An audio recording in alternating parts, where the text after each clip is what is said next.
Des nouvelles fraîches arrivent pour vous? Well, Ponceau et Chéroux écartés en cas d'élimination en Coupe de France? John Textor pourrait bientôt prendre de grandes décisions pour le futur de l'Olympique lyonnais.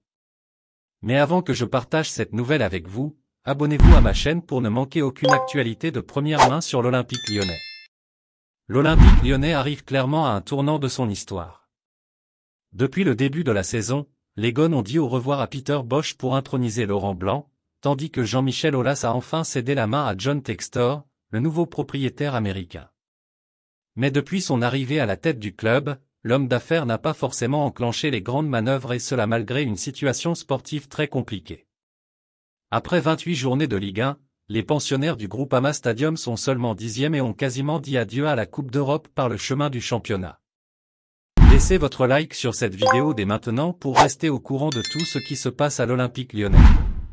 Une demi-décisive. Pour autant, il reste encore la Coupe de France avec une demi-finale à jouer contre le FC Nantes, avec la possibilité d'affronter Toulouse ou Annecy en finale. Une rencontre sur la pelouse des Canaries qui pourrait être un tournant, comme le révèle Foot Mercato. En effet, les deux hommes ne sont pour le moment pas menacés, mais une réorganisation interne pourrait être envisagée en cas d'élimination contre les Nantais, Textor préférant attendre pour ne pas se précipiter. Le média ajoute aussi que le nom de Stevie Tcham, cité par le Daily Mail pour devenir le nouveau directeur sportif, n'est pas du tout à l'ordre du jour dans le Rhône, de quoi rassurer quelque peu le duo Ponceau-Chéroux.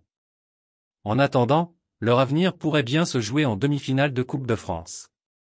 La dernière fois que des Lyonnais ont joué leur avenir lors d'une demi-finale de Coupe de France, c'était Bruno Genesio contre Rennes en 2019, et ça s'était terminé par une défaite 3-2, et la fin de l'histoire entre l'entraîneur et le club.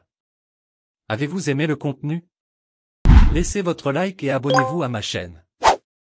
Maintenant, je vous apporte une autre nouvelle fraîche de l'Olympique lyonnais pour vous. Merci.